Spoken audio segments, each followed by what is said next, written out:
On women's rights at the workplace, and also exposing the scandal of the gender pay gap. And you know, with identical qualification between men and women, the man seems to be paid more than a woman. So now you have a vision of these three important actors, the public sector, the public services, and the public servants. Now I'll just give you a few lines about the level of governance. The public sector organizations usually exist at 3 levels, and I think it is also a global trend. Most commonly, it is governed at federal or national level. But also you can find 2 other levels. The state of provincial level. I think in Indonesia you have also this level of a province or regional is also very developed because of the configuration of the country and divided in many islands. And you also have a local governance, such as the municipal or the country governance. The municipal or the country governance, for example, in Europe, sometimes you have the sewer in the city or the water supply who are connected with the cabinet of the mayor, and they are providing the water supply to the people on behalf of a local government. Now, I would like to jump to my second part of my expose. As you can see, the public service is very important to structure the society, but there are many dangers faced by the public service. And I call that recurrent threats. The public service have been always been misunderstood, according to me. They are not simply services in the public sector. They are not necessarily there because of market failure, and it is also the point that policymakers, liberal policymakers, want to make understand, and they cannot be analyzed by the same criteria as market-based provision. It is not possible to do that. I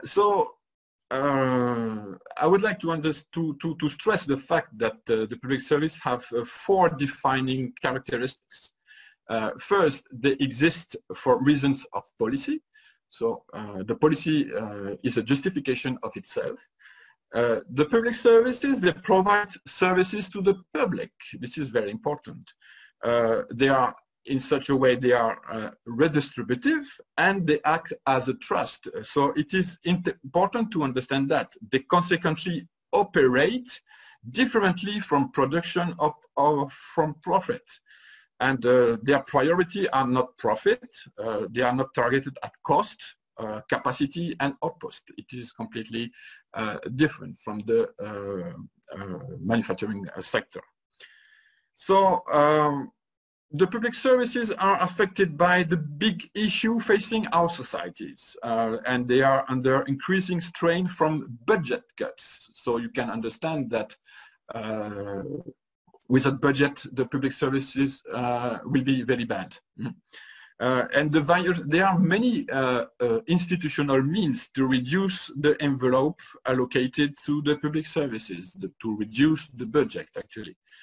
And you have mainly three main trends across the countries at global level. And especially in Europe, these trends are very important. The first trend is the liberalization of service. It is a liberal thought and a way of organizing the public service to reduce the budget in order to make the service become very bad. And after that, we can make an assessment of very bad service and say, okay, this service is very bad. We spent a lot of money for nothing or for very bad results. So better we cut, or better we transfer to another part of the society. And maybe sometimes it's a profit society. Sometimes in Europe also we have another trend. It was very important before the crisis. The austerity measures. It is in Europe, as you know, the countries are integrated in a kind of union, and some part of the responsibilities of at national level were transferred to the European level. And during this transfer, they organized a kind of mechanism, okay, to conduct a policy that will be coherent for all the countries. So in this way, for example, Germany will can have a look on the finance, on the budget of another country. And this happened during the 2008 crisis, for example, between when Greece went bankrupt, and Germany wanted to increase austerity measures, so to have budget cuts, to have also a more a thorough management of the finance in Greece. So these austerity measures, they are implemented at European level, and they are imposed to all the countries belonging to the European Union.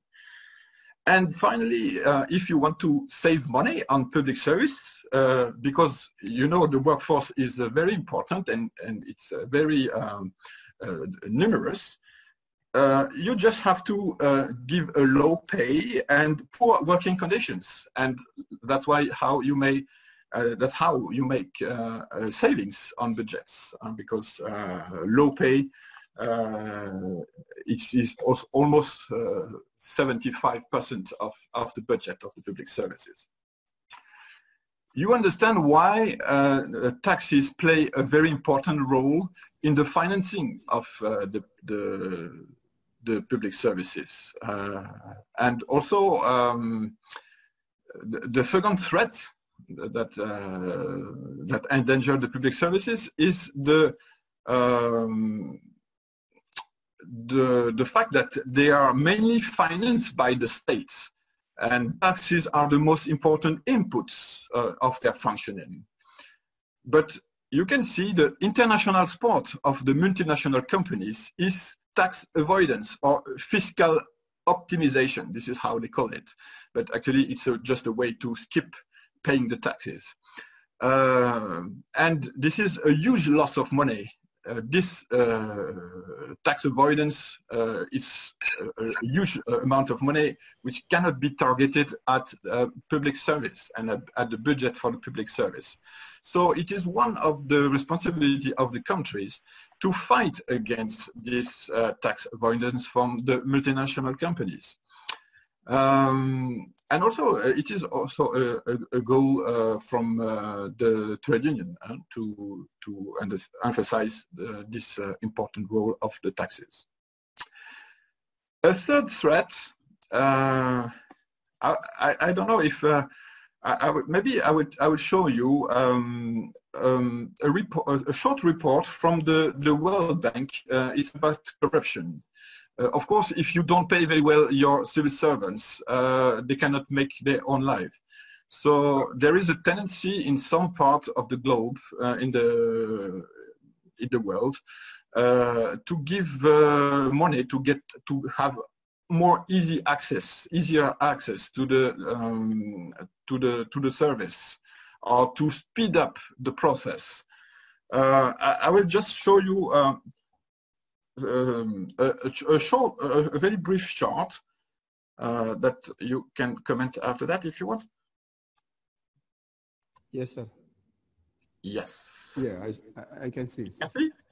Yeah, I can see.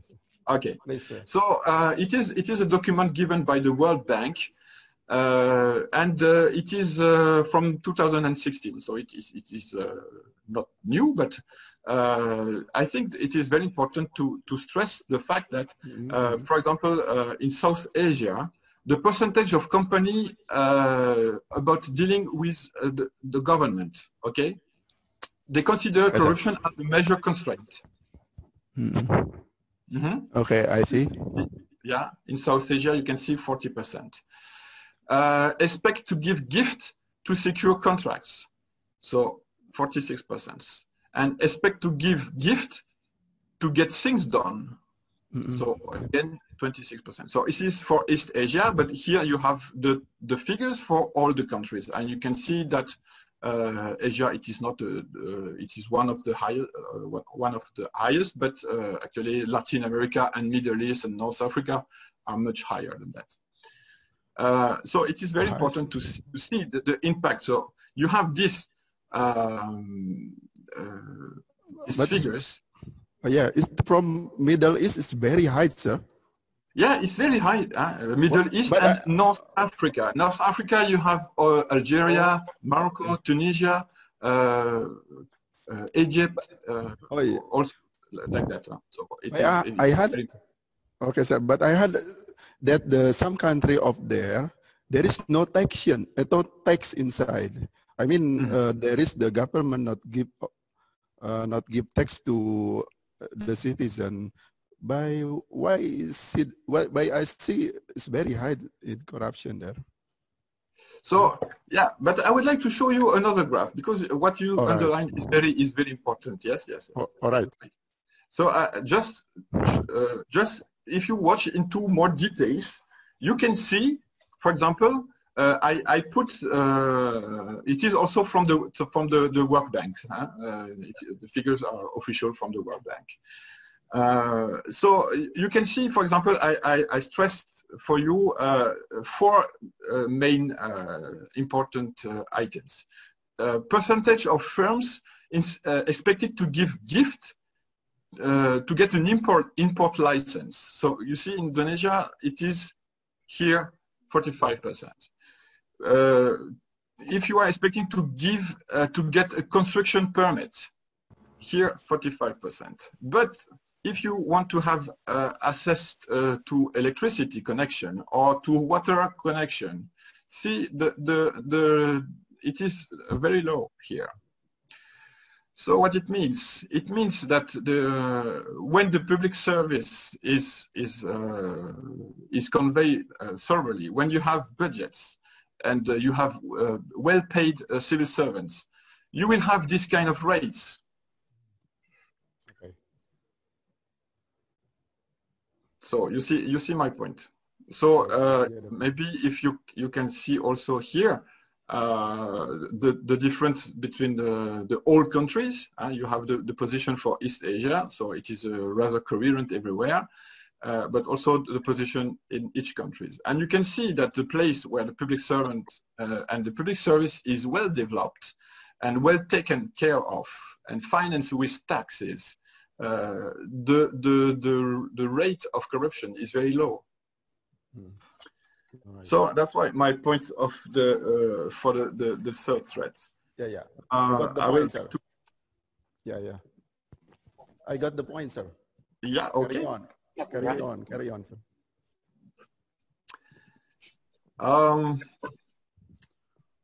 So yes, I will just now give you a few. Yes, sir. Yeah. Can I ask something, sir? You said that there is public service also servicing about technology, but actually in Indonesia, technology we can create by university or research and development in industry. There is no public service include giving services to technology, but it's different like in Europe, sir, yeah? Not like in Indonesia. Okay. Maybe I'm not sure, sir. I'm not sure, but maybe you can find it. I will ask you a simple question. Do you have a public education service? Okay. Yeah, I think you have. And do you have finance research programs in these universities, for example? You will see that in most of the countries, you will find a finance public service in the research service, and it is very important for technology. So you have also private universities who are financed by companies, everything. But also you have sometimes in some countries, and I think maybe in Indonesia you have also. Jam 10:30 pulang, Pak.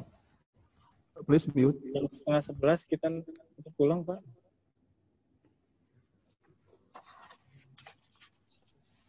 Sorry. Please carry on. Okay. So. The public service of education is the watching. It's just not just kids or university. Also, you can develop many things with the research. For example, in Europe, you have a public service financed for agriculture to develop the new seeds, new ways of technically improve the crops, for example, of the livestock. So the technology can be also financed by the public services and the public services of education and research, for example.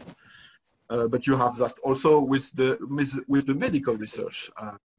Now you can see that during this pandemic, you have a kind of competition between the public laboratories and the private companies' laboratories. But actually now they work all together. But it's the way that it is working now. But before that, you have very separately ways of working. Finally, I will give just a short contribution to how the public services were affected by the pandemic.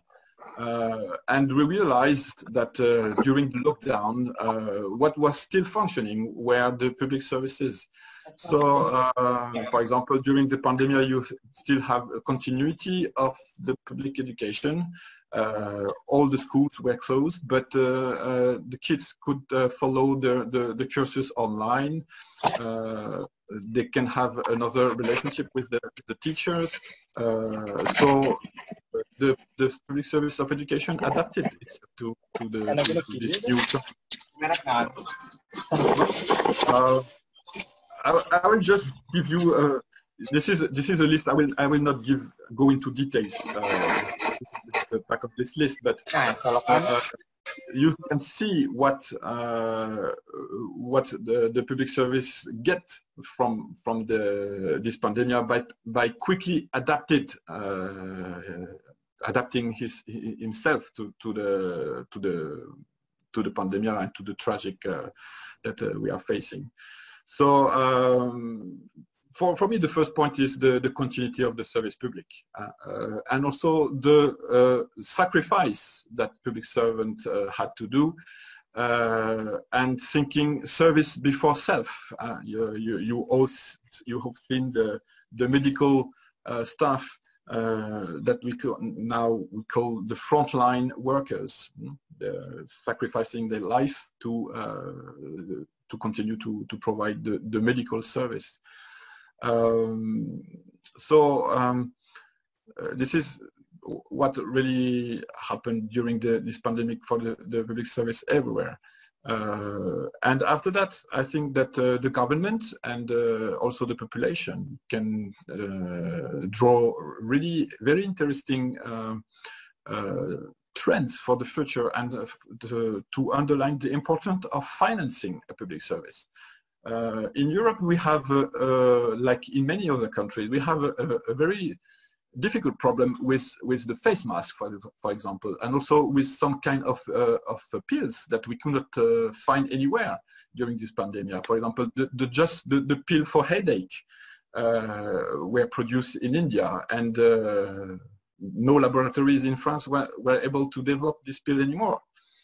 So it is very important to understand how this pandemic affected the public services, strengthens the very important role and structural role. That's why I call this like integrated organization, because without them, there is nothing you can do. And in this crisis underline this kind of very important situation. Yeah, this correct, sir. I would like to stress also the fact that this pandemic also, and the fact that the public services responded very, very well, they enhance the state legitimacy. I told you that the public policy was the core of the public service, and it is usually issued by the state or the government. And in most of the European countries, this relationship between the public services and the way they manage the pandemic give a kind of more legitimacy and more credibility and more trust from the people to the government and to the state, to the role of the state. So for me, this is also a very important lesson. Just to be short now, I would like to see with you what are the lessons learned from this importance of the public services. So the government must pay attention to developing the capacities of the public service and the public servant. So give competence to the servants, have a sufficient number of them. You can see that in the medical sector, if you don't have enough doctors, enough nurses, but also enough people to clean inside the hospital, you have a big problem. So you cannot play always on the payroll and cut in the effective and reduce the number of workers. It is also important to continue to implement the values of the service public. It is not just to get your money, but it is connected also to very important human values. Also, it is very important to institutionalize the early warning, to develop the emergency planning and to get prepared for a quick response. Finally, it is also important to have a good networking between public services in future crisis management. And now we can see that the public services are collaborating with one another towards the globe. So there is also now a kind of network with, and this is very new, this is a very new trend. And also for me, it's very important, it is to provide financial resources. Not just for managing the pandemic or the crisis, but it's also very important to have resources to make the public services function and work very well for the society and for the common goods. And finally, it's also to develop a people-focused leadership in public sector institutions. Very often and before, to be a good leader in the public service, it was to be a good budget manager. So the least you pay or the less money you give to your people, or if you manage to give the same service with a lower budget, you were considered to be a very good manager. But now I think that the new management of public service is more people-focused and in the public institutions. So for me, it's also very important. So, ladies and gentlemen, I thank you very much for listening to me. I hope it was not too technical in some parts, but if you have questions, I will be very happy to answer to them. Thank you for your attention, and thank you for the invitation. Okay, that was very interesting topic that you shared, sir. Therefore, I have resume of your exposure. First, like United Nations recognized public services is important for society and encourage young citizens to pursue career in public services. And also about gender equality, that men tend to find higher than women in work. And as a pandemic, it affects the public services. So public services effective response to the pandemic is like ensuring continuity of public services, providing service for self, and quick thinking, creativity, and innovation. And government and private companies, they work together to build better public services because of pandemic. And relationship between public services and citizen is pandemic. The citizen trust the government more, and it's important to have access to financial sources, not only in pandemic, but also in daily basis outside the pandemic. Mr. Darmawan, you have some statement, some conclusion maybe? Yeah, thank you, moderator, Ms. Dian. Mr. Witcher, may I ask telling something in Bahasa to audience? Just wait, maybe about around 4 minutes. Okay. Buat teman-teman ada yang di audiens maupun yang ada di auditorium.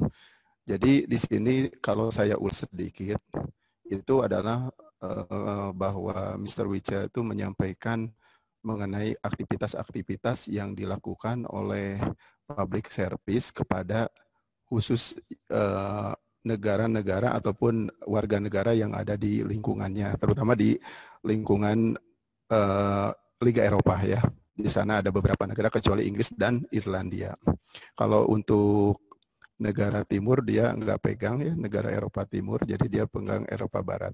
Nah lalu untuk yang dilakukannya itu beliau termasuk salah satu yang mengambil keputusan di dalam melakukan pendukungan dari sisi sektor publik ini ya, tetapi dia menjadi mediasi di mana warga negara yang dia bermasalah akan dibantu oleh mereka sebagai mediasi untuk ke pemerintah.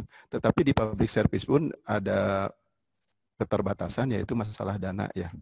Jadi di sana itu beliau menyampaikan bahwa mereka tidak bisa melakukannya, tetapi harus ada sumber-sumber dana yang diberikan oleh pemerintah di mana negara tertentu bermasalah gitu ya.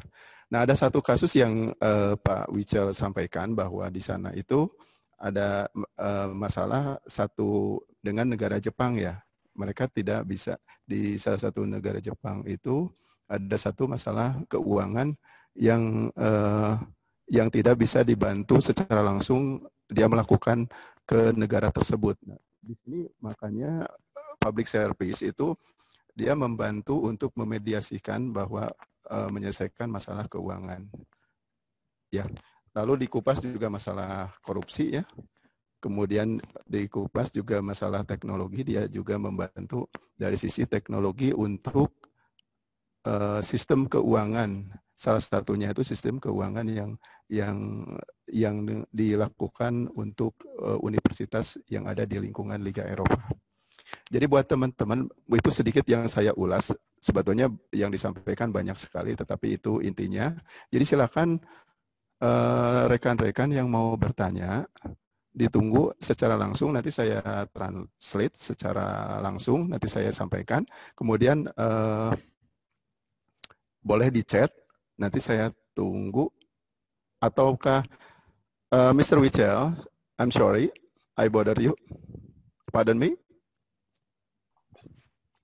Mr. Wichel, yeah. If there is a question from audience or participant now, we pull to the last of section or directly to discussing now. I mean, it's up to you. I think maybe because I think you have another guest, so maybe to give the floor to him also. It's up to you. I'm ready to answer the questions. Maybe it's good to do now because everything is fresh. Okay.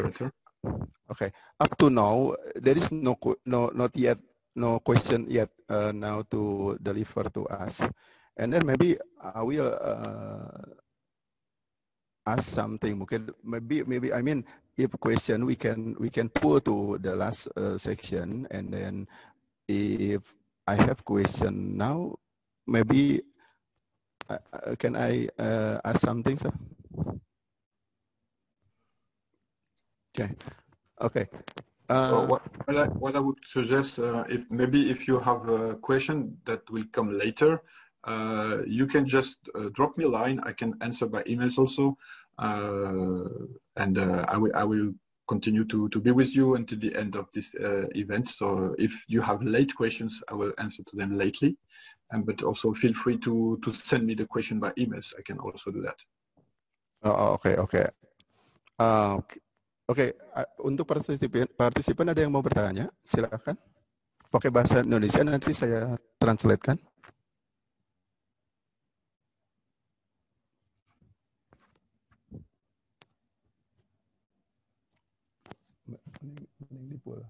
Mending dipulkan aja. Okay, Mr. Wijaya, I heard from my colleague, you have planned to going to Brussels, right? Is it fine? What time? Maybe I will set the time of about question or discussion.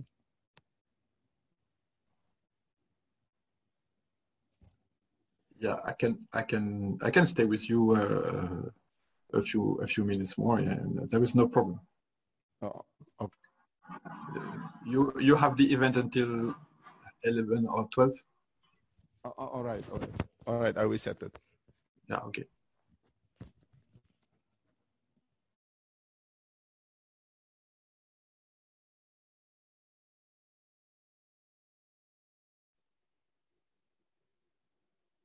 There's no question. Sir? Okay. If there is no question for now, we will continue for the second speaker.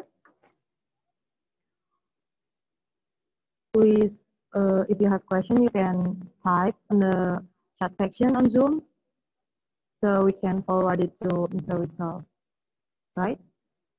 Okay, for the second speaker, we are glad to welcome Mr. Insinyur Timbul Simanjuntak, Magister of Technique from PT Hino Motors Manufacturing Indonesia, who will go into the exposure about strengthening industry competitiveness after COVID-19 pandemic from industrial engineering view, which is so important for us to know about the exact situation in this pandemic, so we will be able to understand what to do and how to act as a future industrial engineer. Therefore, I ask you to give your full attention to Mr. Timbul and help me to welcome him. Mr. Timbul.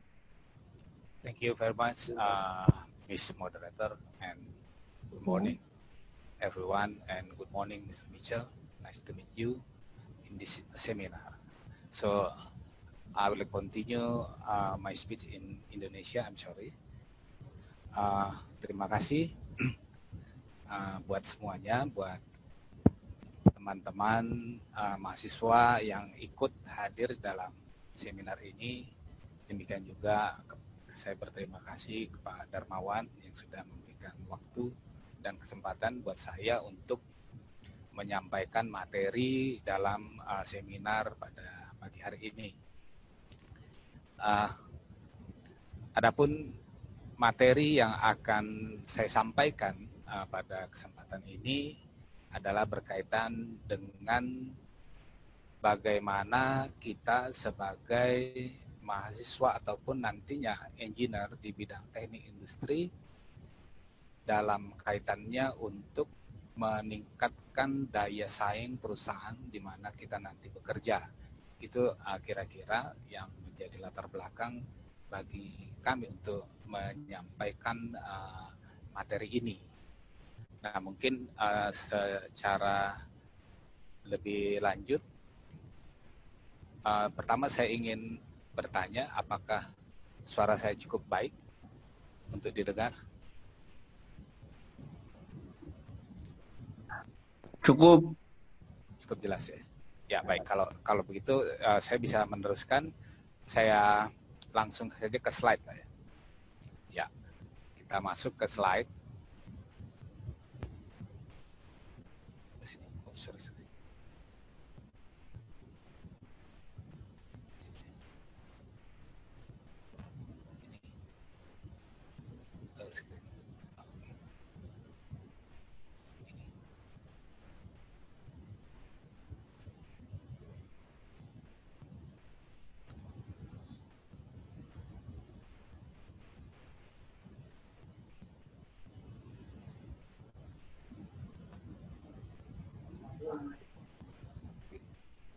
Udah. Ini bisa saya buka. Oke. Ya. Saya akan mulai. Rekan-rekan semua mahasiswa. Adapun yang ingin saya soroti pada kesempatan ini adalah bagaimana kita meningkatkan daya saing perusahaan. Seperti kita ketahui bahwa di situasi setelah COVID-19 ini, maka banyak sekali perusahaan yang kolaps, terjadi pemutusan hubungan kerja, demikian juga kemampuan ataupun produksi dari perusahaan menurun drastis, sehingga kondisi ini membuat sulit banyak perusahaan untuk tetap bertahan. Nah, dengan situasi yang seperti ini, saya kira sangat penting bagi kita, khususnya teman-teman yang bekerja di pabrik nantinya, bagaimana upaya kita supaya perusahaan itu bisa memiliki daya saing yang tinggi, sehingga perusahaan itu tetap bisa survive. Nah, adapun materi yang saya sampaikan ini ada 4 item. Yang pertama menyoroti tentang global resesi di tahun 2020, kemudian yang kedua itu mengenai production cost sebagai faktor kompetitif, dan bagaimana kita melakukan peningkatan daya saing melalui productivity improvement, material saving, energy saving, cost and quality reduction. Yang terakhir saya tambahkan tips bagaimana hubungannya antara kita sebagai industrial engineer di dalam perusahaan. Teman-teman sekalian, ini adalah kondisi pada saat sekarang. Kita ketahui bahwa pandemik coronavirus ini sudah sangat besar dan menghantam seluruh negara di dunia. Saya kira tidak ada yang tidak terdampak dari kondisi pandemi ini, yang mana bermula dari negara Tiongkok atau China dan sampai ke Indonesia dan ke seluruh dunia, saya kira. Nah, di sini saya ingin sampaikan bagaimana dampak ekonomi yang diakibatkan oleh pandemik ini. Kalau kita lihat dari grafik ini bahwa hampir semua negara dan sekarang kita sudah mendengarkan sekitar 15 negara sudah jatuh ke dalam jurang resesi dan masih banyak lagi negara-negara yang lain yang sudah pertumbuhan ekonominya minus. Nah, kalau kita lihat di sini termasuk Tiongkok, Amerika, Singapura, ini semua sudah minus jumlah ataupun pertumbuhan ekonominya. Nah, di bawah ini untuk Indonesia sendiri, sebenarnya Indonesia rata-rata pertumbuhan ekonomi pada saat beberapa tahun terakhir itu berkisar antara 5 sampai 5,5. Ini. Dan di tahun 2020 setelah kondisi pandemik kita melihat mulai dari kuartal pertama itu mulai terjadi penurunan karena kita mulai melakukan pembatasan sosial berskala besar sehingga sekitar 3%. Kemudian berikutnya mulai dari April kuartal kedua sampai Juli itu kondisinya sudah minus sampai 5,3%. Apa arti dari kondisi ini? Sebenarnya kalau kita lihat pertumbuhan ekonomi ideal di Indonesia yang mampu menyerap pertumbuhan itu di sekitar angka 6%. Artinya jumlah tenaga kerja yang baru dibanding dengan keterbukaannya bidang usaha itu bisa equal atau balance. Artinya lapangan usaha yang terbuka dengan jumlah mahasiswa ataupun tamatan baru itu bisa terserap. Namun kalau kondisinya di bawah 6% bahkan minus seperti ini, itu artinya boro-boro kalau yang baru tamat dapat kerja, justru yang sekarang bekerja pun banyak yang kena PHK. Nah, itu kondisi yang perlu kita waspadai di dalam pertumbuhan ekonomi di Indonesia saat ini.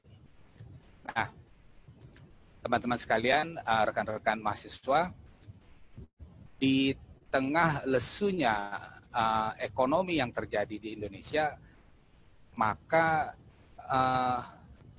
berbagai industri itu mengalami penurunan produksi yang sangat drastis.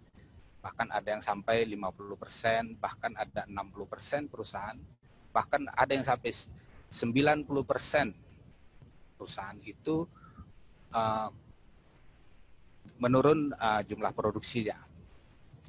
Bahkan banyak juga mulai terjadi perang diskon gitu kan di antara berbagai merek produk yang ada. Nah, di situasi seperti ini tentu apa yang menjadi hal penting yang perlu dipegang ataupun yang menjadi pegangan bagi perusahaan untuk tetap memiliki daya saing atau competitiveness yang tinggi.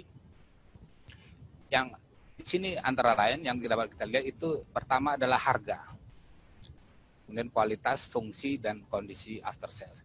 Nah, di saat kondisi ekonomi itu menurun, sebenarnya orang pertama sekali melihat harga menjadi faktor yang sangat penting. Kalau kita mau buat produk dengan kualitas yang sangat baik sekalipun, tetapi kalau harganya sangat mahal, di situasi pandemik seperti sekarang atau ekonomi yang sulit seperti ini, agak sulit untuk laku. Jadi, kebanyakan orang akan melihat bagaimana harga menjadi faktor utama di dalam membeli satu produk.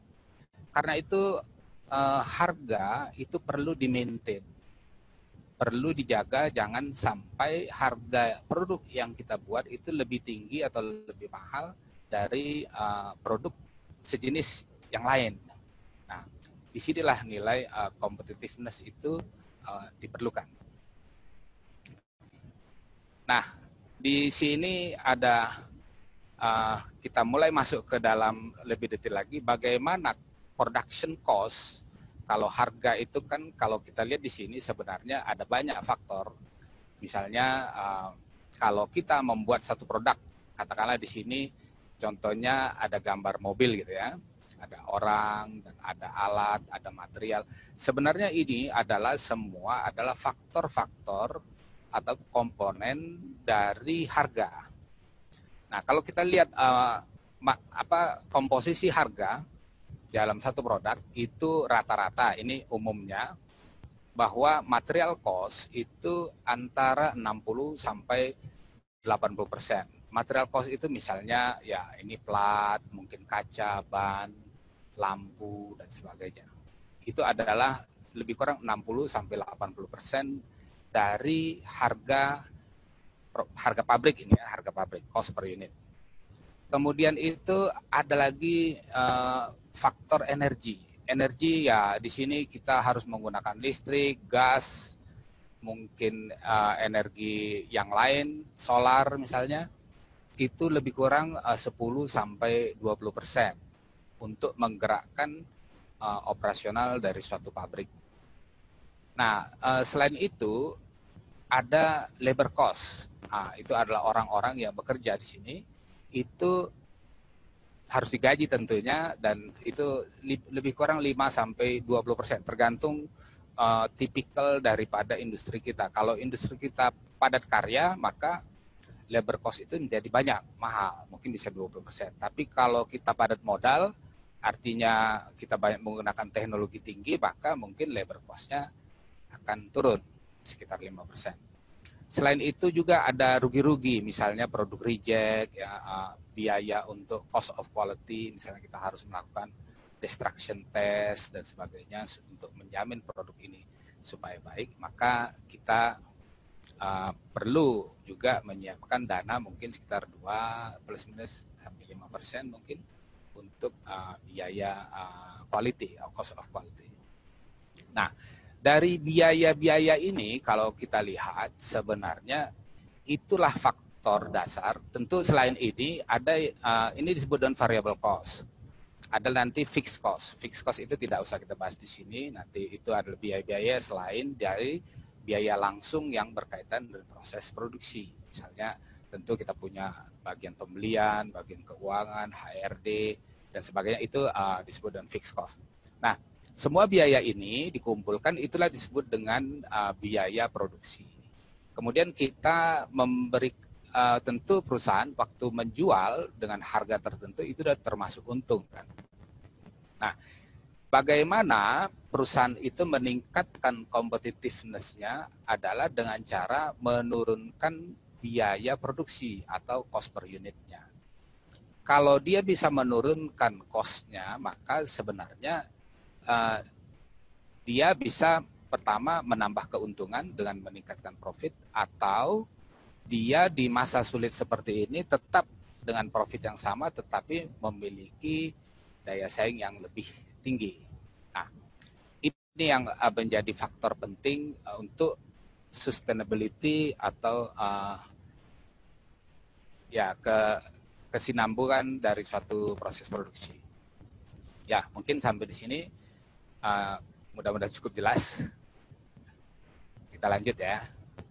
Nah, kemudian di sini ada cost reduction to improve the competitiveness. Saya menyajikan satu data ini yang di tahun 2016 kita ambil, disebut dengan Global Manufacturing Index. Di sini kita lihat bahwa nilai competitiveness Indonesia ini dibanding dengan negara-negara yang ada di sini, misalnya Vietnam, Malaysia, Thailand, India, ini di ASEAN, negara ASEAN, ternyata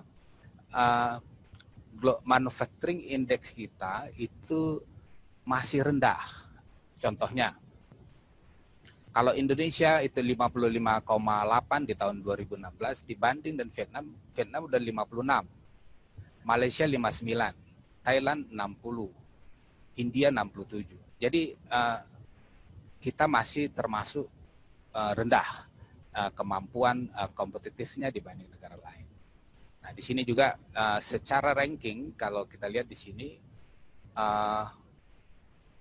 kita melihat bahwa Cina itu di tahun 2016 itu memiliki daya saing yang paling tinggi di dunia. Amerika nomor 2, Jepang misalnya nomor 4, dan Indonesia itu berada di nomor 19. Kalau secara umum, nomor 19 ini bukan nomor yang besar, karena total negara di dunia itu lebih kurang 150 negara, artinya ini termasuk 20 besar. Tapi kalau kita bandingkan dengan negara ASEAN, karena kompetisi kita adalah di negara-negara ASEAN. Kalau kita lihat Thailand itu dia ranking 14, Malaysia 17, Vietnam 18. Kita masih di bawah negara-negara ini. Ini apa artinya teman-teman, rekan-rekan mahasiswa, bahwa pada saat ada investor asing yang ingin masuk ke Indonesia, maka mereka akan melihat di ASEAN mana yang lebih kompetitif. Tentu di sini kita lihat mereka mungkin lebih memilih Vietnam, Malaysia atau Thailand karena memiliki nilai competitiveness yang lebih baik. Jadi walaupun kita kecil, tapi ada yang lebih kecil. Nah, itulah disebut dengan persaingan. Kita baik, tapi ada yang lebih baik. Maka orang akan memilih yang lebih baik. Nah, ini kondisi di tahun 2020 diproyeksikan seperti ini, tapi setelah kondisi pandemi corona mungkin ini akan berubah lagi. Tapi inilah gambarannya. Kemudian mari kita lihat ini upah minimum. Upah minimum Indonesia di tahun 2013 itu di sini secara dolar sekitar $150. Kemudian naik sampai hampir 2 kali lipat di tahun 2015. Di negara-negara lain kenaikan upah minimum itu tidak sebesar kenaikan Indonesia, kecuali mungkin Vietnam, ini juga cukup besar. Tapi kenaikan upah minimum Indonesia itu masih jauh lebih besar dibanding secara persentase dibanding dengan negara-negara lain. Nah, kondisi begini juga akan menjadi faktor yang mempengaruhi para investor untuk menentukan pilihan apakah dia mau investasi di Indonesia dengan upah minimum yang semakin tinggi atau mungkin dia memilih negara-negara lain seperti Vietnam atau India yang upah minimumnya bahkan Malaysia di sini yang upah minimumnya lebih rendah tapi nilai produktivitasnya lebih tinggi. Nah, gitu ya. Kemudian ini secara mungkin lebih detail tidak perlu saya bahas. Kemudian di sini juga kita melihat bahwa kenaikan upah minimum di sini, contohnya di Jakarta, di tahun 2010 itu sekitar 1.100.000, tetapi di tahun 2020 sudah 4 juta sekian. Jadi kenaikannya lebih kurang 300% lebih dalam masa 10 tahun. Ini tentu bagi pengusaha ini hal yang menakutkan. Bagaimana mereka bisa bersaing kalau upah begitu tinggi. Tapi di sisi lain sebenarnya upah yang tinggi ini kalau dibarengi dengan produktivitas yang tinggi itu tidak masalah. Artinya begini, misalnya dengan upah 1 juta kita memproduksi 2 handphone sehari. Kemudian gaji kita naik menjadi 2 juta. Idealnya kalau masih kondisi sama berarti kita harus memproduksi minimal 4 handphone supaya perusahaan tidak rugi. Bahkan kalau bisa kita memproduksi mungkin 5 handphone sehingga perusahaan itu tidak merasa bahwa dia membayar terlalu besar gaji terhadap kita sebagai karyawan dibanding dengan output yang kita hasilkan. Jadi ini adalah kondisi yang relatif. Mungkin gaji di Singapura atau di Malaysia lebih tinggi dari Indonesia. Tetapi kalau dilihat dari output yang dihasilkan rata-rata, maka biaya per unit yang dikeluarkan di Singapura atau di Malaysia misalnya, itu bisa lebih murah dibanding dengan biaya yang dikeluarkan untuk memproduksi yang sama di Indonesia. Nah, ini yang perlu kita pahami bahwa competitiveness atau produktivitas itu sangat penting. Dan disinilah peran kita, industrial engineering, untuk bisa mengimprove atau meningkatkan produktivitas perusahaan melalui cara-cara yang seperti apa, ya ini nanti akan kita lihat. Nah, kita masuk ke bab yang ketiga. Minta maaf saya minum.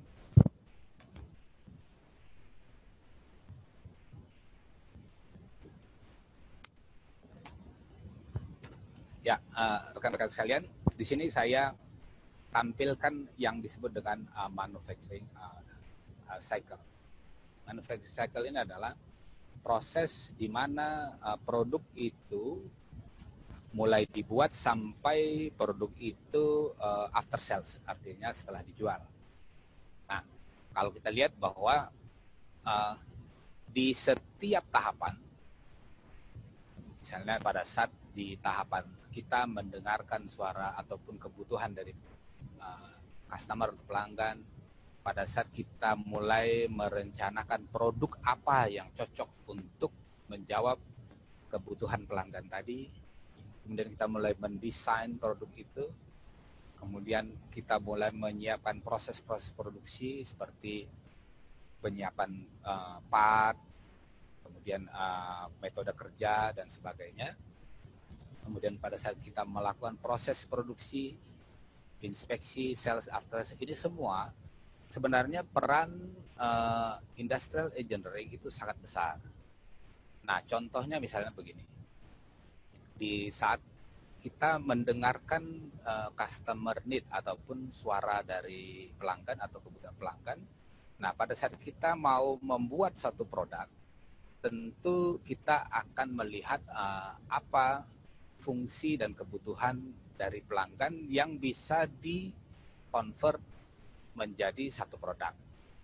Nah, di sini peran engineering. Kemudian di product design, pada saat kita mulai mendesain satu produk, tentu faktor-faktor seperti biaya material, biaya segala macam yang dibutuhkan untuk membuat satu produk, itu sudah mulai dihitung. Kemudian kita juga mulai menseleksi part yang cocok untuk produk yang kita desain.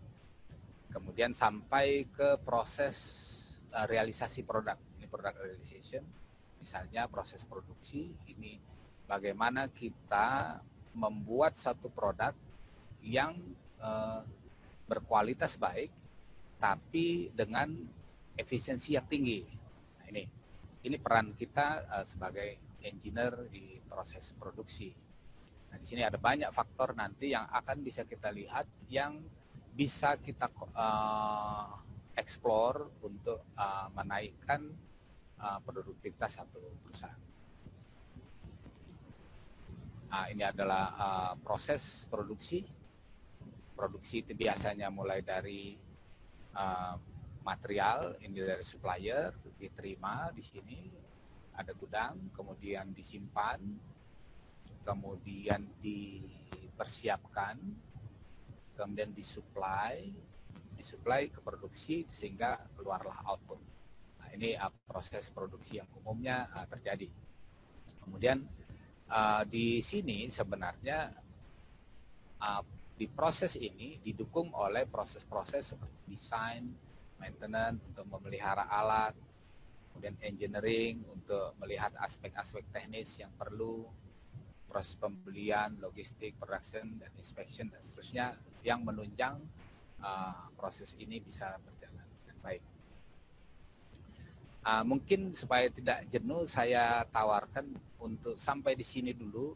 Kalau ada tanya jawab, biar nggak terlalu panjang penjelasannya. Ini saya tawarkan ke moderator.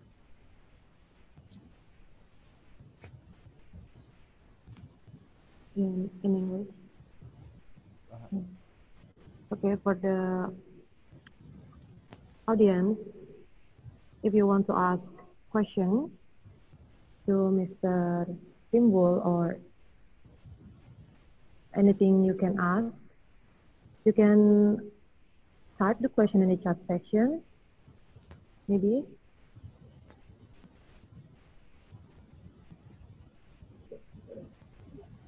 Saya boleh bertanya, Pak Darmawan.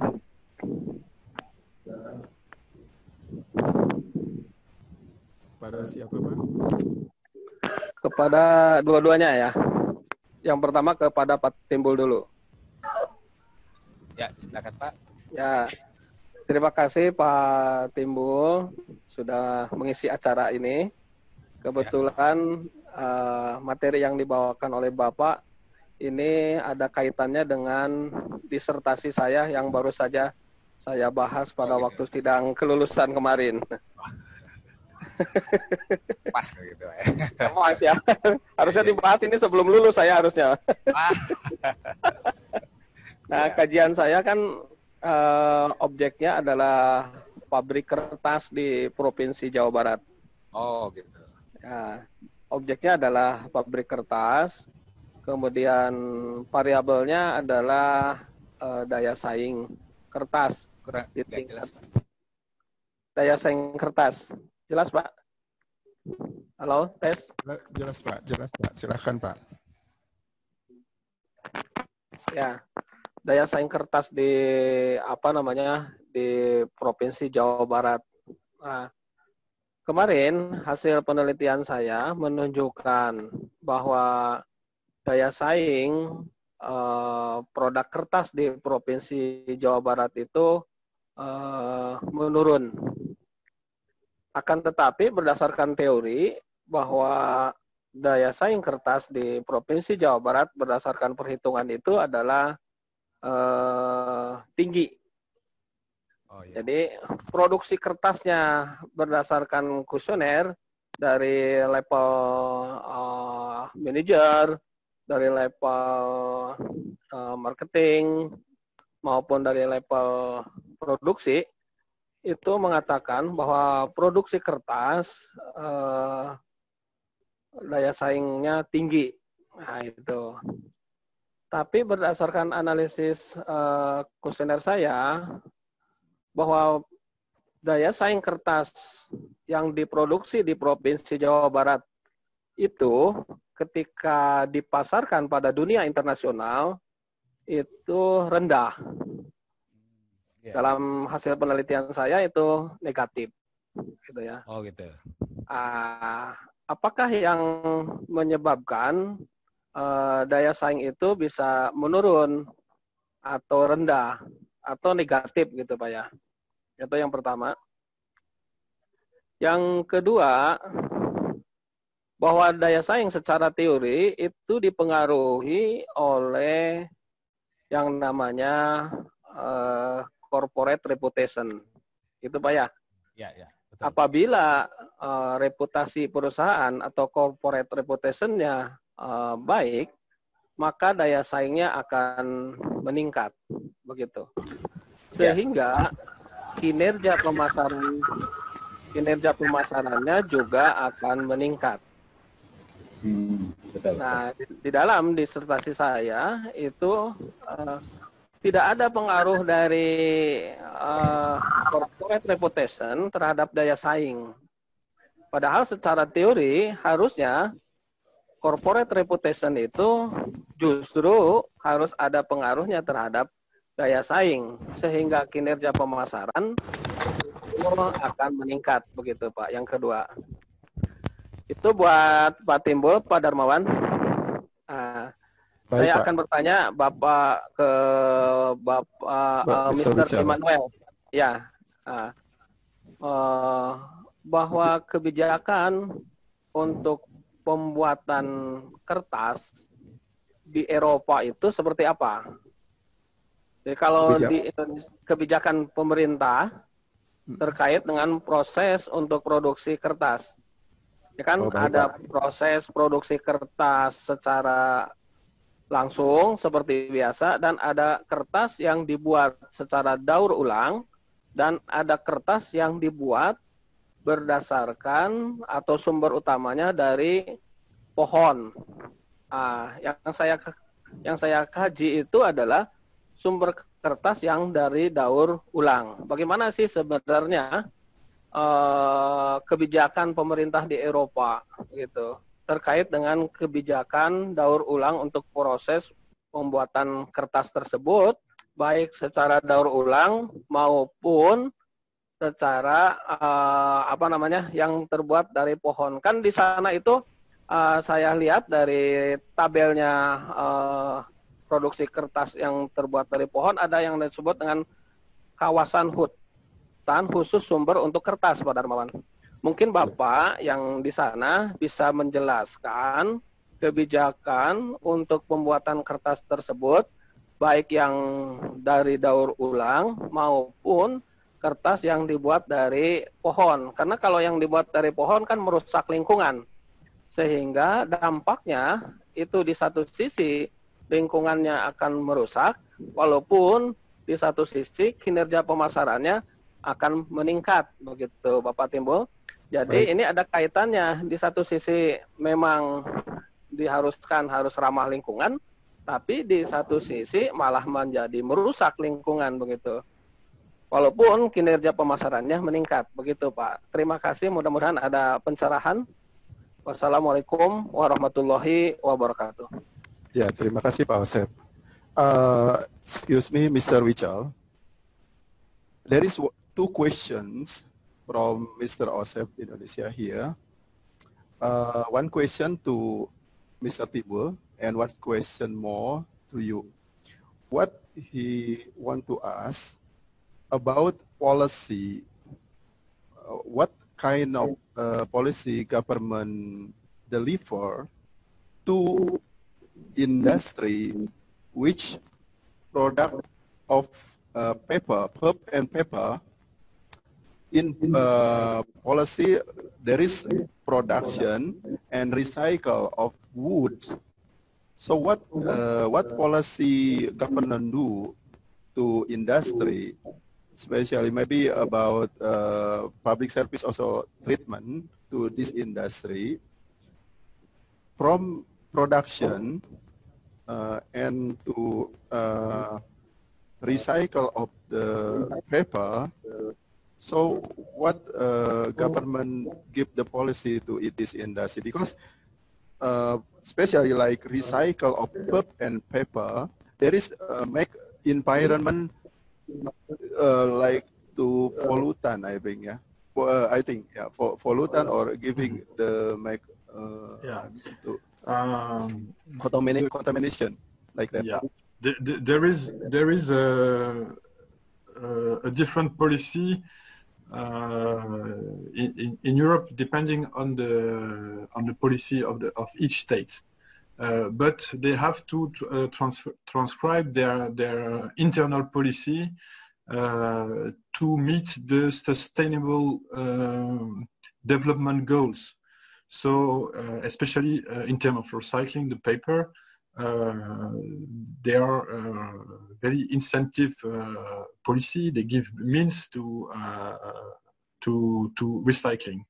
And in terms of recycling, the public services are very solicited because most of the time, in most countries, the garbage and the recycling is driven by a public service. It is a public service of waste. So sometimes it is connected with the water supplies, so they have to recycle the water and to recycle the waste, the garbage. And there is a very strong policy. This policy is implemented at government level, but also at municipal or city level. Each city can develop its own policy of recycling, especially for the plastic and the paper.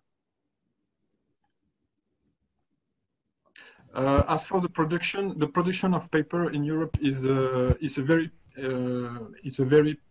protected production because the paper is mainly produced from trees, and they have to develop a policy of taking care of the trees. So that means that for each tree you will use to produce paper, you will have to plant 2 more trees.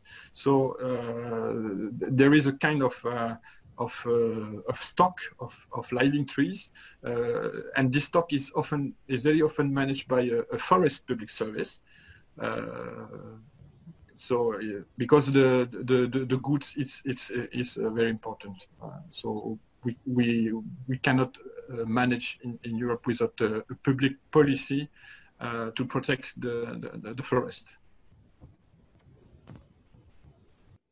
Okay, Pak Osep itu jawabannya. Thank you for the answer. Pak Osep, gimana Pak Osep? Oke, jadi kalau yang saya... Jadi intinya gimana Pak? Nah, jadi intinya gini Pak, jadi sebetulnya kebijakan pemerintah itu mereka punya hak untuk memberikan policy, tetapi posisinya beliau itu di public service. Bluetooth mode. Di posisinya public service ada kebijakan untuk mengembangkan dari kebijakan yang pemerintah lakukan gitu ya. Nah, untuk spesial produksi, Pak, memang kalau sumber dayanya dari pohon itu sangat strict mereka, jadi ada ketentuan-ketentuan tertentu dibatasi. Nah, lalu untuk yang recycle, itu nanti ada namanya water supply ya, departemen yang mereka punya, mereka harus melakukan laporan terhadap water supply itu yang departemen itu ya. Jadi itu pun dibatasi juga Pak. Jadi intinya memang karena beliau di posisinya public service, hanya dia posisinya dikembangkan. Tapi kalau government memberikan policy itu memang tidak bisa diubah gitu Pak. Jadi intinya gitu.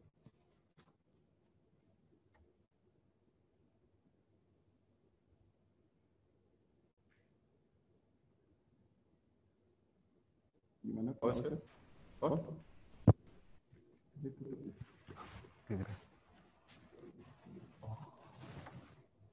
Jadi ada kesempatan tertentu. Tadi bisa pas pertanyaannya. Oke. Ya intinya gitu Pak Osep. Tadi kan kedengaran ya Pak Osep ya?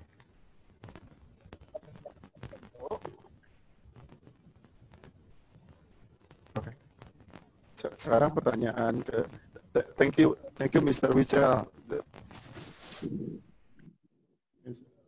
Now the second question to Mr. Timbul, please. Ya, terima kasih Pak Darmawan, terima kasih Pak Osep atas pertanyaan yang disampaikan. Saya cek dulu suara saya kedengar Pak ya? Kedengar ya? Ya baik. Ya baik Pak, baik Pak.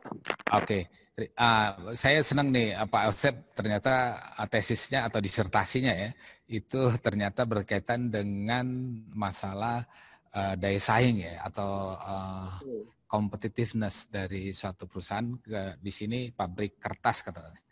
Itu Pak ya. Nah, mengenai pertanyaan Pak Osep, apa penyebab daya saing suatu perusahaan itu turun? Sebenarnya di slide yang saya sampaikan di awal itu juga menjelaskan sebenarnya apa faktor yang bisa membuat daya saing itu turun. Memang ada beberapa faktor, misalnya harga. Tentu harga ini sebenarnya identik dengan kualitas atau fungsi ya. Dia itu saling kait mengait. Tetapi pada saat tertentu kita ada yang disebut dengan overprice, artinya harga yang sebenarnya terlalu tinggi dibanding dengan fungsi ataupun kualitas dari satu produk. Nah, overprice itu bisa membuat produk itu tidak laku, karena untuk apa kita beli barang itu dengan harga semahal itu padahal misalnya fungsinya tidak begitu banyak, misalnya seperti itu. Nah itu ya mungkin selain itu ya kalau di awal tadi ini mungkin saya sampaikan Pak. Ini price, quality, function. Nah, inilah kondisinya. Jadi tadi itu artinya bisa kita punya barang kita tuh overpriced, lebih mahal dibanding fungsinya. Atau kita fungsinya sama, misalnya satu produk, misalnya handphone katakan. fungsinya persis sama, dia Android misalnya, dia bisa WhatsApp, bisa segala macam sama, tetapi produk yang lain itu lebih murah. Sehingga daya saing kita, perusahaan kita itu dibanding dengan perusahaan yang memproduksi handphone yang lain itu kita kalah. Itu yang disebut dengan daya saing kita turun. Nah, ini beberapa faktor yang bisa menurunkan daya saing. Nah, tentunya bagi perusahaan-perusahaan dia harus melihat di mana positioning produk dia. Jadi dia harus tahu harga saya dibanding dengan harga perusahaan lain atau produk merek lain berada di posisi mana. Nah, kita bisa saja membuat suatu harga yang lebih mahal asal kita memiliki bargaining point namanya, nilai tawar yang tinggi. Artinya produk kita itu spesialis. Memang ada sih perusahaan lain yang juga memproduksi produk itu, tapi kita memiliki kelebihan khusus. Ya, misalnya powernya lebih hebat kalau kendaraan itu. Kemudian dia after sales-nya spare part banyak di pasar. Atau mungkin juga pemeliharaannya murah dan seterusnya dan seterusnya. Sehingga orang kalaupun beli produk itu dengan harga 10% di atas produk lain, orang nggak merasa rugi. Karena setelah itu dia tidak perlu sering ke bengkel, tidak perlu sering servis dan seterusnya, atau barangnya cepat rusak, barangnya lebih awet. Nah, itu kalau kita memiliki bargaining point seperti itu, maka kita bisa menjual produk yang lebih mahal, kira-kira begitu. Nah, itu mungkin tadi mungkin menjawab nggak kira-kira mengenai daya saing yang turun ini. Artinya kalau dia turun berarti dia tidak memiliki faktor-faktor itu. Faktor-faktor daya saingnya menurun. Sehingga ya orang melihat ngapain saya beli produk ini. Toh di luar banyak yang lebih baik. Nah itu mungkin Pak. Kira-kira menjawab Pak Asep untuk pertanyaan pertama.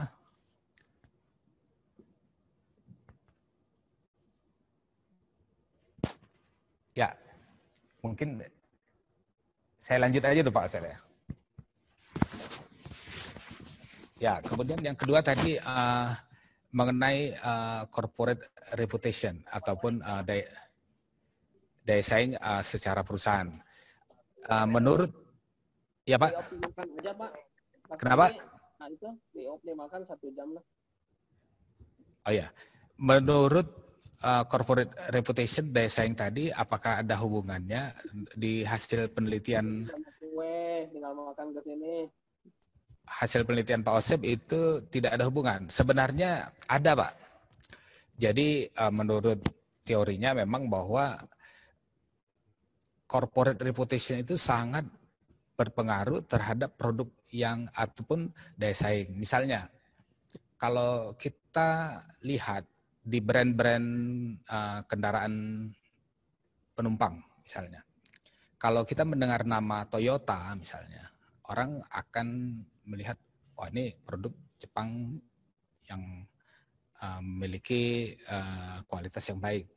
Atau bahkan kalau kita mendengar nama Mercedes-Benz misalnya, tentu kita akan punya image bahwa produk ini adalah produk dengan kualitas yang tinggi.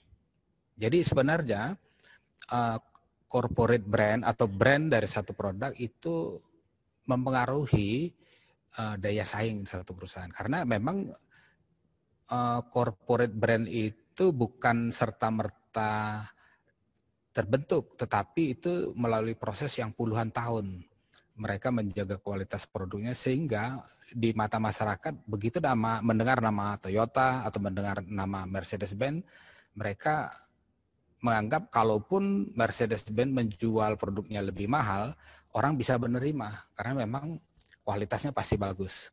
Nah itu kira-kira hubungan antara corporate reputation dengan daya saing. Menurut saya memang ada hubungannya Pak. Tapi saya tidak tahu kalau pabrik kertas misalnya yang Pak Osep sampaikan itu dia tidak memiliki brand khusus. Umumnya yang corporate brand itu memiliki daya saing kalau dia memang produk-produk yang di masyarakat cukup terkenal. Tapi kalau produk yang umum, misalnya kita jual beras, mereknya merek lumbung padi misalnya. Orang nggak bakal melihat apa itu lumbung padi. Dia tidak akan ada hubungan antara corporate reputation perusahaan itu dengan harga beras. Udahlah beli yang murah aja. Bisa seperti itu karena dia tidak kertas tadi kan mungkin tidak terlalu penting brand karena yang penting kertas misalnya fungsinya apa udah bisa dipakai udah cukup. Kira-kira gitu Iya, Pak. Mungkin jadi konsumen lebih cenderung beli yang murah aja gitu Pak ya. Kalau dia tidak ada fungsi khusus. Tapi kalau dia punya fungsi khusus itu disebut dengan keunggulan teknologi kan. Itu kan, orang mau tak mau bayar mahal pun nggak apa-apa. Karena mau dia ya, Pak, ya? keunggulan teknologi. Tapi kalau tidak enggak gitu. Karena standar mungkin kertas seperti itu ya. Ya, karena umum. Ada yang harga murah gitu ya Pak ya, umum ya Pak ya. Memang ya, betul. Produk-produk yang sifatnya bulk yang banyak itu biasanya merek tidak terlalu penting. Iya, terima kasih Pak atas jawabannya Pak. Immanuel juga terima kasih Pak Tembul ya. Ya, mungkin sesi tanya jawab kita tutup dulu gitu Pak ya. Kita lanjut lagi ke materi atau ada yang ya silakan. Okay, Mr. Wichel, we had just get the question from Mr. Osep to Mr. Tibul about competitiveness in industry because we already talk about innovation happen from government side and from industry side and from university side. Maybe I have one question to Mr. Wichel. What public service can do if to grow up in university to innovation beside of funding from government, because university in Indonesia contextual, there is a university we cannot grow up in innovation without funding from government. So we very hard to get innovation to them. So between government to university, there is no mediation to make between university and government to be what does mean to be easier, to be more smooth, be more connected. So we have to do it directly to university to government. For us especially, we are university. This university side downtown from big city, so it's very hard to connect it to government. So we can do is pursuing to government by like proposal like to JSR like that. So this is very hard. I think maybe if there is a public service there or public service here to make connecting between government and to university is more easily. But there is no any public service to do like that. So how about in Europe?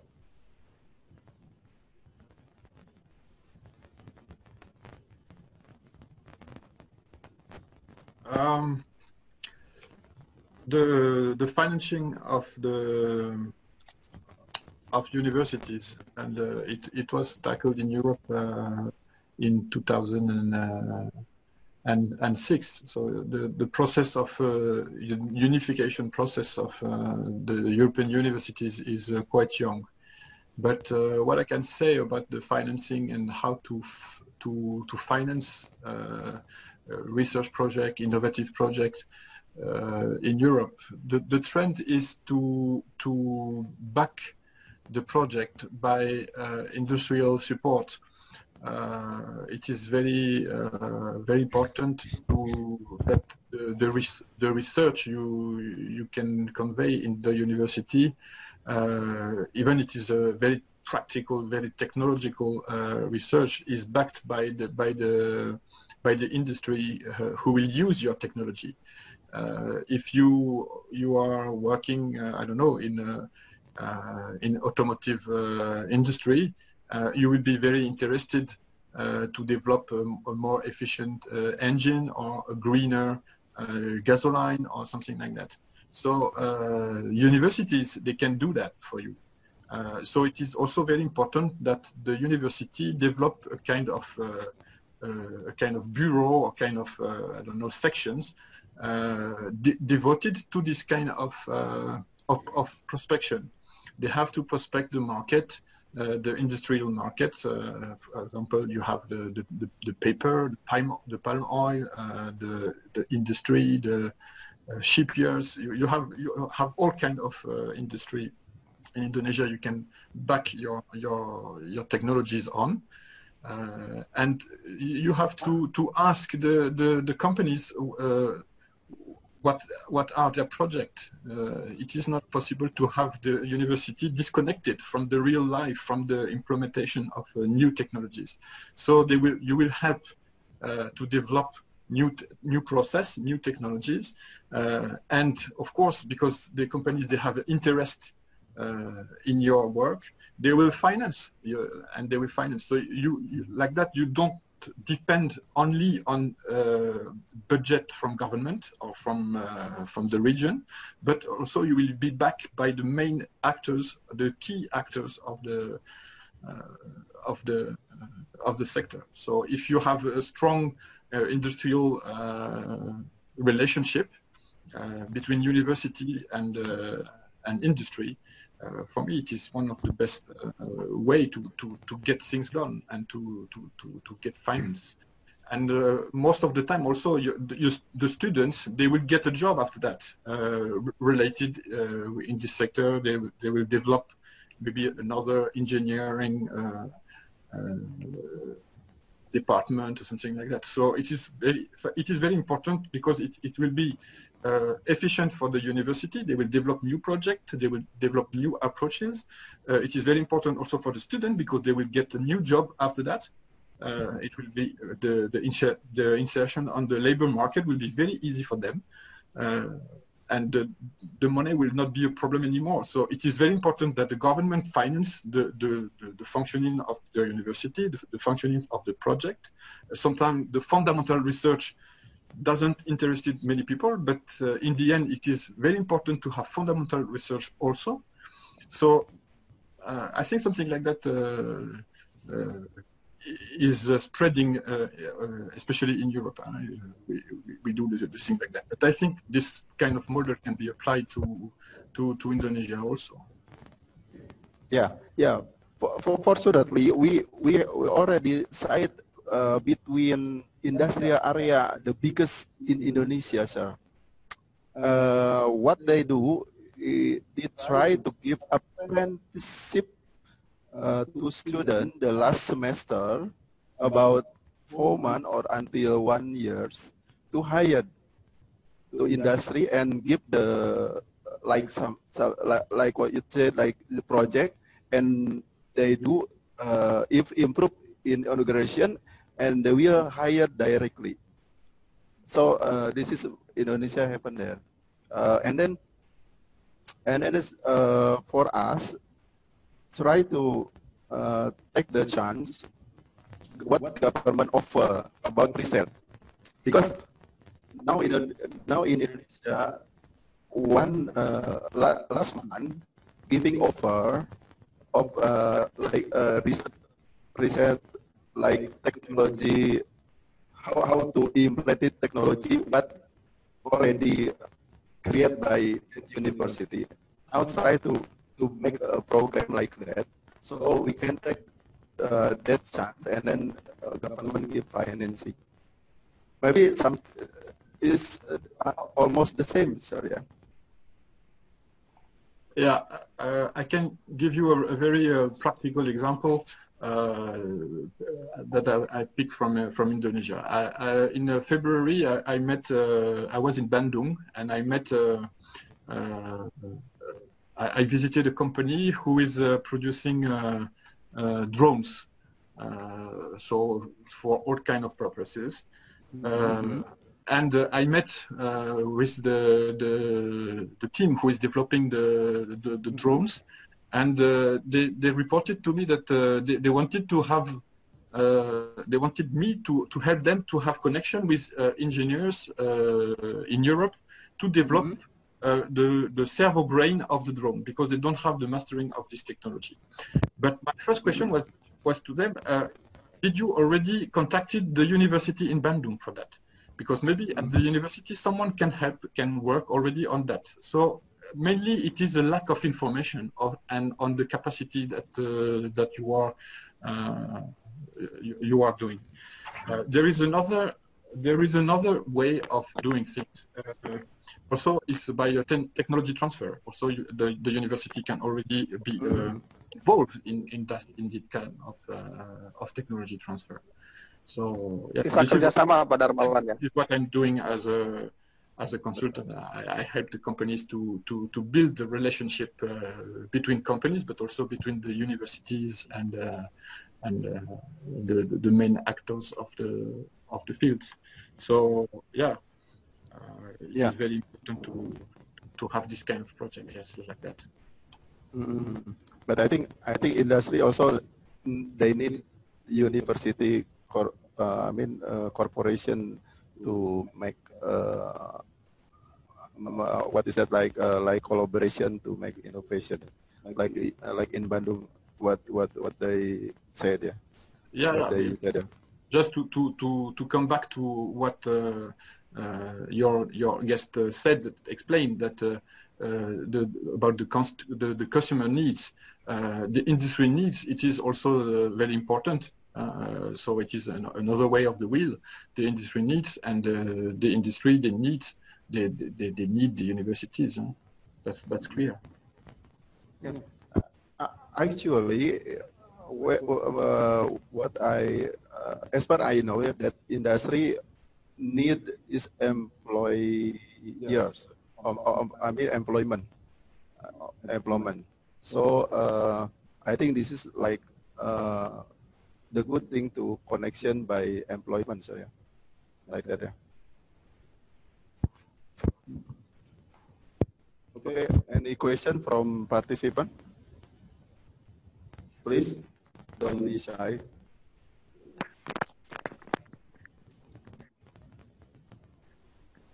Sambil dilanjut, materi Pak Timbul kan belum selesai, Pak Darmawan. Enggak.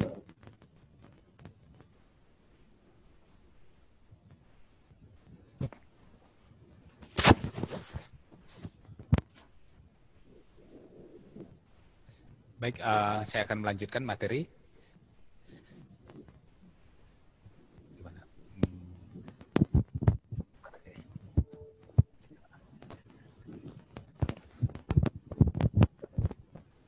Ya, rekan-rekan sekalian, kita masuk ke poin berikut dari materi.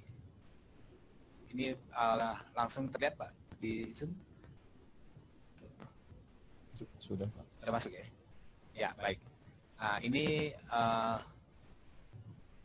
tadi sampai di ini dulu. Mungkin saya agak lebih cepat karena waktunya memang terbatas mungkin.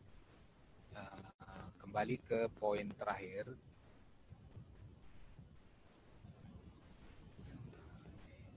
Oke.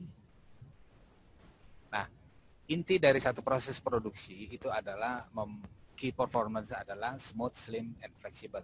Smooth itu artinya bagaimana kita membuat satu produk itu tanpa ada keterlambatan, tidak ada stop, tidak ada material yang kurang, dan sebagainya. Itu adalah kunci pertama untuk menjaga produktivitas.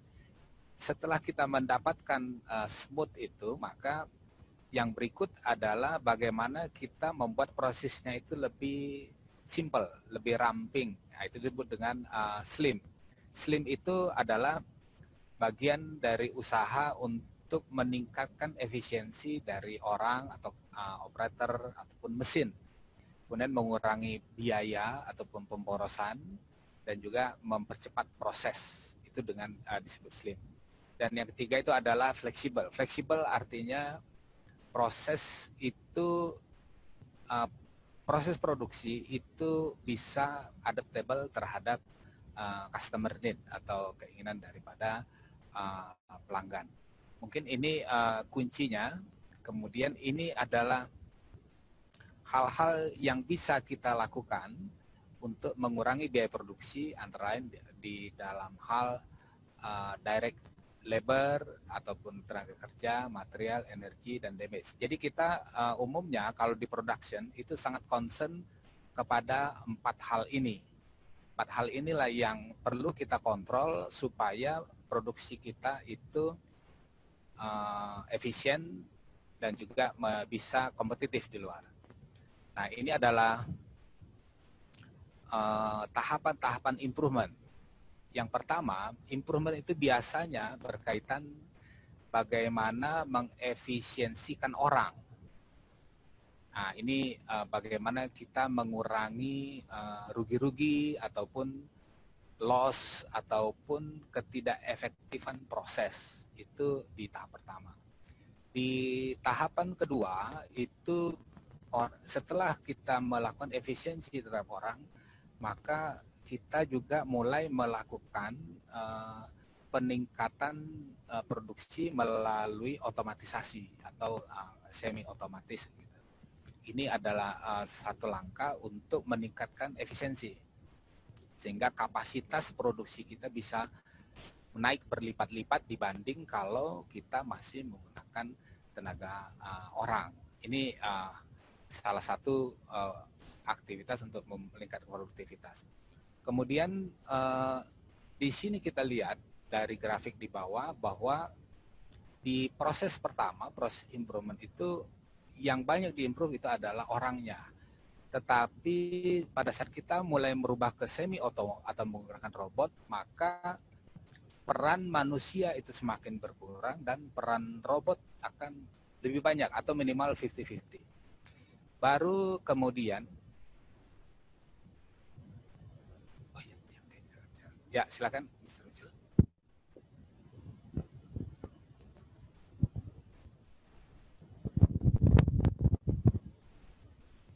Mr. Michel, I got the info that you will going to Paris. Okay, maybe moderator will be give the last speech.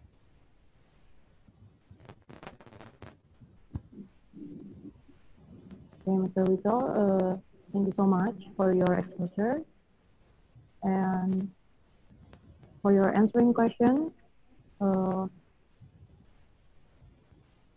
Have a safe flight. Hope we will get benefit out of your exposure. Thank you so much.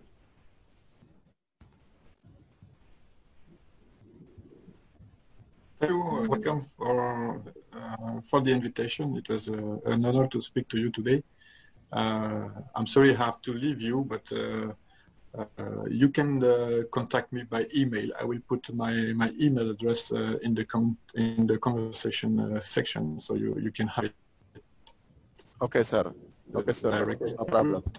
We will continue here, and then you can thank you so permission to go. Okay, please, sir. Thank you, sir. Thank you.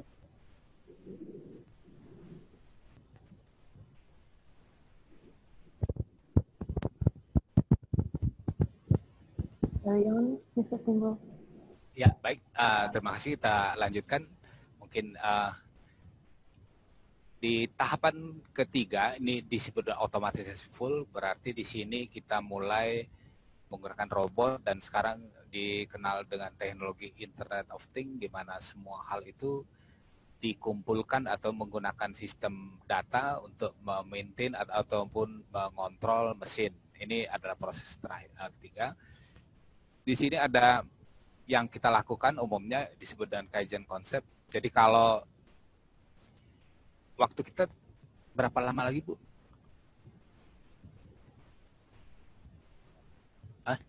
5 menit. Oke, ya mungkin ini Kaizen. Jadi di proses produksi itu ada disebut dengan value job, non value dan waste. Jadi sebenarnya improvement itu kita bisa untuk menekan non value dan waste sehingga terjadi peningkatan produktivitas. Mungkin gitu. Nah, ini adalah jenis-jenis waste yang ataupun rugi-rugi yang kemungkinan terjadi itu misalnya kerugian dalam menunggu, repair, overproduksi dan seterusnya. Kemudian yang disebut non value itu adalah suatu proses yang tidak memiliki nilai tambah terhadap proses produksi, tapi memang dia diperlukan. Misalnya proses penggantian dies, penggantian mesin, itu semua adalah non value, tidak ada nilainya terhadap produk, tapi diperlukan. Nah, semakin cepat kita mengurangi non value job, itu berarti kita meningkatkan produktivitas dengan menambah output. Jadi kita mengkonversi non value menjadi value job. Nah, ini contoh ringkas bagaimana kita mengimprove dari suatu proses yang tidak beratur menjadi proses yang teratur, sehingga kita bisa mengurangi waktu kerja. Nah, itu tadi berkaitan dengan proses, berkaitan dengan material cost, ini juga sangat besar. Tadi mungkin sekitar 60-80% biaya produksi itu adalah berkaitan dengan material. Nah, material ini bisa dilakukan evaluasi yang disebut value analysis dan value engineering analysis. Di sini nanti peran industrial engineering bisa mengevaluasi apakah nilai satu barang yang kita beli itu equal ataupun layak kita beli dengan harga yang diterapkan. Artinya apakah dia over value atau tidak. Nah, itu kita bisa lakukan dengan melakukan value analysis. Nah, ini banyak cara mungkin. Kemudian juga yang lain itu adalah bagaimana kita menghemat energi. Nah, ini ada energi efficiency konsep. Jadi kalau kita lihat tipe C, ini mesinnya hidup sepanjang hari. Misalnya kita punya mesin ini misalnya menggunakan tenaga listrik, dia 24 jam hidup. Ini pemborosan. Kemudian kita bisa merubahnya, misalnya dia hidup hanya pada saat jam produksi saja. Pada saat istirahat atau pas libur dia tidak hidup. Atau bisa kita tingkatkan lagi dia ke yang lebih efisien, misalnya mesin itu hanya hidup pada saat dipakai, sisanya mati. Nah, misalnya kita punya kondisi yang seperti ini, berarti kita meningkatkan efisiensi. Mulai dari hidup terus-menerus, hidup sebagian, kemudian kita melakukan efisiensi dengan mengoptimalkan fungsi mesin itu. Kalau hanya dipakai misalnya, dia baru kita hidupkan. Nah, contoh-contoh seperti ini adalah upaya untuk meningkatkan ataupun mengurangi biaya energi. Di sini ada banyak cara-cara yang bisa kita lakukan. Kemudian juga di sini ada biaya akibat kerusakan produk. Ini juga fungsi industrial engineering bisa mengevaluasi faktor-faktor penyebab terjadinya produk gagal. Setelah kita lakukan evaluasi, kita lakukan perbaikan sehingga produk gagal ini akan semakin sedikit. Kalau produk gagal ini menurun, itu berarti efisiensi akan meningkat dan cost per unitnya akan turun. Nah, ini yang terakhir, di mana peran teknik industri dalam hal meningkatkan daya saing? Sebenarnya hampir di setiap proses di sini, mulai dari proses planning, design, production preparation, production, inspection, logistik dan seterusnya, teknik industri berperan. Contohnya mungkin saya konsentrasikan di bagian production, inspection, dan logistik di sini. Di sini teknik industri, misalnya di bagian proses ini yang paling umum, ya kita bisa melakukan proses analisis. untuk melihat proses yang ada sekarang itu efektif atau tidak misalnya. Atau loss yang terjadi di proses ini, waktu yang terbuang, itu apa saja. Kita bisa melakukan movement analysis. Sehingga kita tahu mana proses yang non-value added, mana proses yang sifatnya menunggu ataupun waste, atau mana proses yang sungguh-sungguh memang menghasilkan suatu produk. Nah, itu tugas kita di industrial engineering untuk bisa melakukan improvement. Kemudian di penggunaan energi ini seperti yang tadi, material, biaya produksi. Kemudian di logistik ini mungkin peran industrial engineering juga besar. Bagaimana kita melakukan evaluasi terhadap biaya packaging. Ini bisa dievaluasi. Apakah ini terlalu mahal atau kita bisa mengganti ke produk atau bahan yang lebih murah atau produk-produk yang ramah lingkungan begitu. Kalau di tempat kita sudah menggunakan packaging ini returnable. Sehingga antara import misalnya dari Jepang kita menggunakan packaging. Nah, packaging ini di-return balik ke Jepang sehingga kita tidak perlu mengeluarkan biaya produksi yang besar untuk packaging karena dia sifatnya returnable.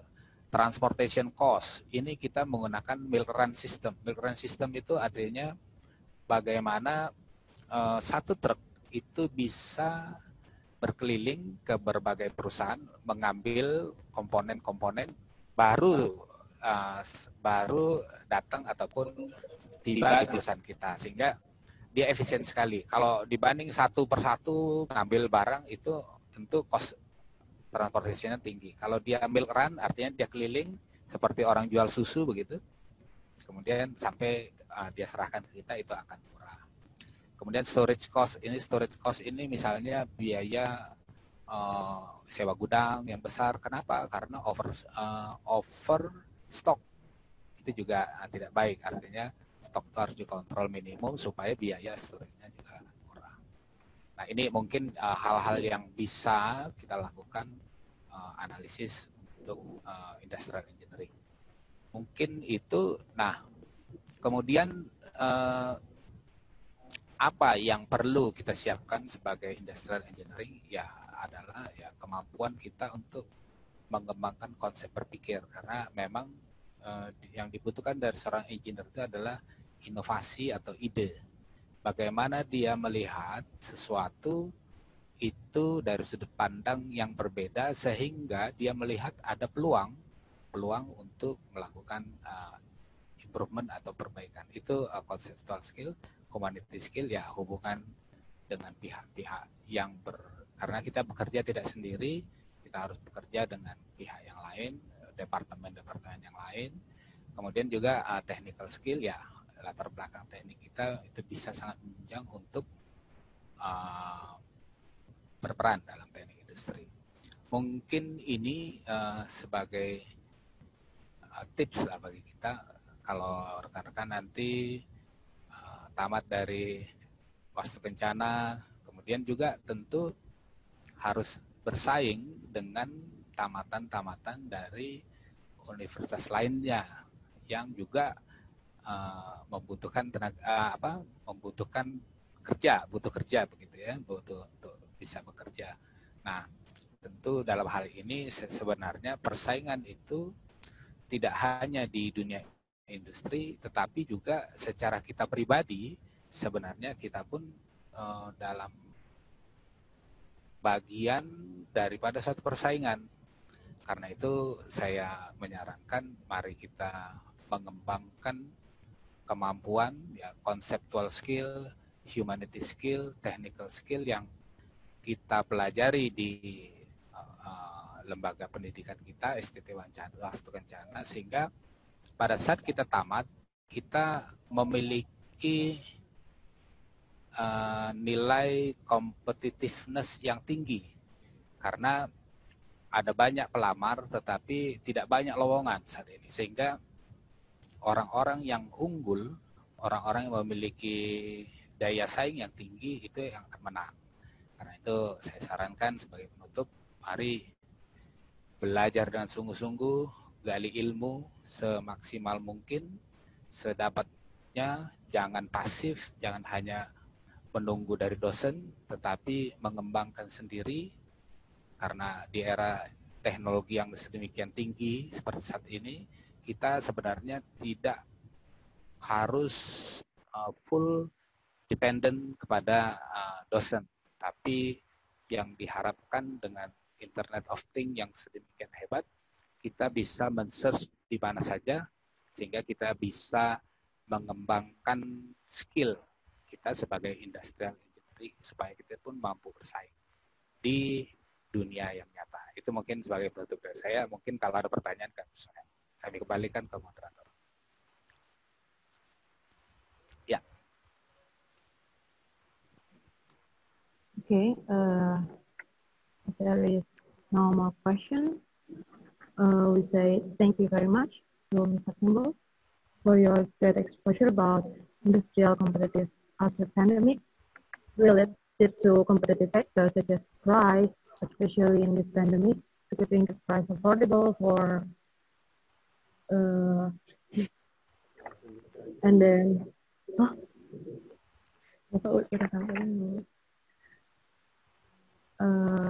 and then skill that needed of industrial engineer, such as conceptual skill, community skill, and technical skill. Industrial engineering play a role in all elements of industry, such as planning, design, production, distribution, logistics, after sales. Okay. Now, for audience, we will have a photo session. So please turn on your camera so we can take pictures together.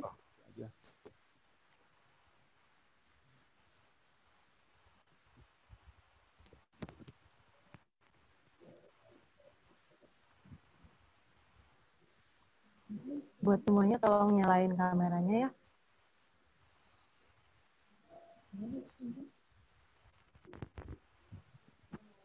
Kita mau foto bersama.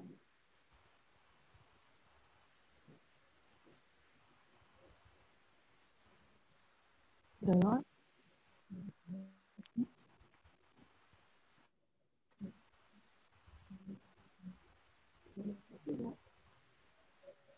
Okay. Wait a minute.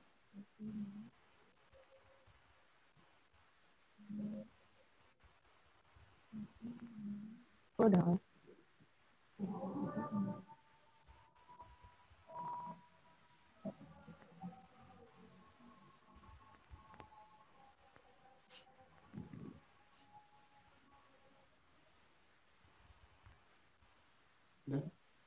Okay. Because the time is over, maybe. Oh, oke, cukup sekian. Saya kembalikan ke MC. Hai. Ya, itu. Terima kasih. Maaf ya. Terima kasih kepada Miss Dian, Mr. Marwan, Mr. Timbul, dan Mr. Wicho untuk waktunya, dan terima kasih juga untuk para partisipan yang udah mengikuti dari awal hingga akhir. Semoga semua materi yang disampaikan bisa menjadi benefit buat kalian semua nantinya. Dan mohon maaf apabila banyak kesalahan dan kekurangan. Terima kasih atas waktunya. Wabillahi taufiq wal hidayah. Wassalamualaikum warahmatullahi wabarakatuh. Waalaikumsalam warahmatullahi wabarakatuh. Warahmatullahi wabarakatuh. See you on next seminar. Adanya aja. Aing otak.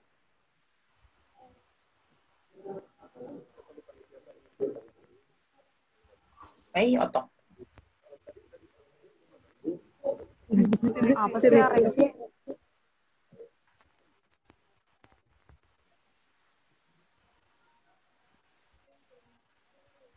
Otak.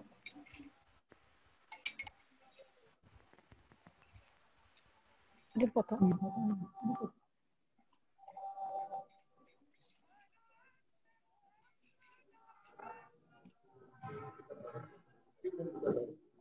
Dah.